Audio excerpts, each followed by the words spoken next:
অনেক গর্ব নিয়ে ঢাকা বিশ্ববিদ্যালয়ে আমরা এসেছিলাম প্রত্যেকটা ছাত্র, কিন্তু আমাদের সাথে এরকম কলঙ্কিত ইতিহাস আমি কোনোদিন ভাবি নাই।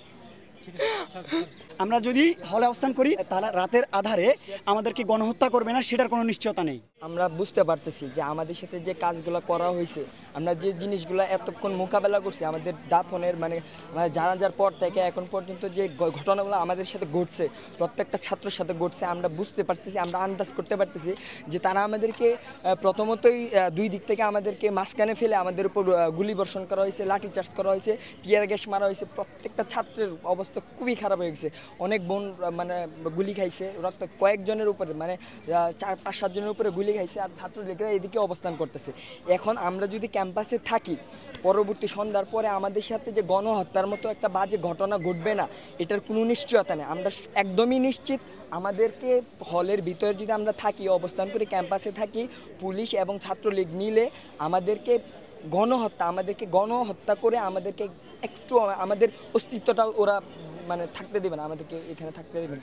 সে কারণে আমরা বাধ্য হচ্ছি। আমাদের প্রশাসন আমাদের কোনো নিরাপত্তা দিতে পারছে না। আপনারা দেখছেন আমাদের প্রশাসন নিরাপত্তা দিতে পারছে না। আপনারা যারা প্রেসে আছেন, আপনারা শুরু থেকে ঘটনার সম্মুখীন হচ্ছেন। আমরা আমাদের শান্তিপূর্ণভাবে আমরা আমাদের মিছিল নিয়ে যাচ্ছিলাম, কিন্তু সেখানে পুলিশ আমাদের উপর নির্বিচারে গুলি করছে, সেটা আপনারা দেখছেন। আপনারা সবাই সাক্ষী আছেন। আমাদের কফিন মিছিলে আমরা কি কাউকে কিছু বলেছিলাম না? আমরা কি কোনো ধরনের হামলা করেছিলাম না? তারা আমাদের উপর এভাবে নির্বিচারে আমাদের উপর গুলি করেছে এবং আমাদের উপর টিয়ার শেল নিক্ষেপ করেছে। আমরা এখন এই জন্য বের হচ্ছি যে ওই দিক থেকে ছাত্রলীগ আমাদেরকে হামলা করবে। আমাদের ওই পেছনে বঙ্গবন্ধু হলের ছোট একটা পকেট গেট আছে। আমরা আমাদের কয়েকজন আহত ভাই বোনকে আমরা ওখান দিয়ে পিজিতে নিতে চেয়েছিলাম, কিন্তু সেখান থেকে ছাত্রলীগ আমাদেরকে হামলা করছে। তাই আমরা দেখছি যে আমাদের জন্য এখন কোনো পথ নেই। আমাদের হলে অবস্থান করলেও আমরা কোনো সেফ না। আমরা যদি হলে অবস্থান করি, তারা একটু আগে আমার রুমমেট বললো যে মানে তারা রাতের আধারে আমাদেরকে গণহত্যা করবে না সেটার কোনো নিশ্চয়তা নেই। তাই আমরা চলে যেতে বাধ্য হচ্ছি। 6 থেকে 7 জন, একজনের চোখের নিচে গুলি লাগছে, একজনের পায়ের এখানে গুলি লাগছে, একজনের পায়ের নিচে গুলি লাগছে।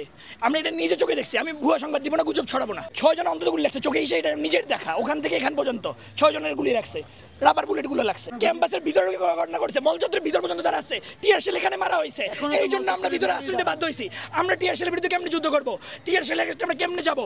আমরা টিয়ার শেলের কাছে পারবো না, পারতেছি না, সম্ভবই না। চোখ জ্বলে নাক জ্বলে আমরা কিছু করতে পারি না, কেমনে পারবো? এখন আমাদের বর্তমান অবস্থা যে কি বলে, স্যাররা সবাইকে বের করে দিচ্ছে এবং আমরা সংগঠিত আছি, কিন্তু আমরা জানি না কি হবে। আমরা জানি না কি হবে, আমাদের কোনো আইডিয়া নেই। সমন্বয়করা কই আছেন আমরা কিছু জানি না।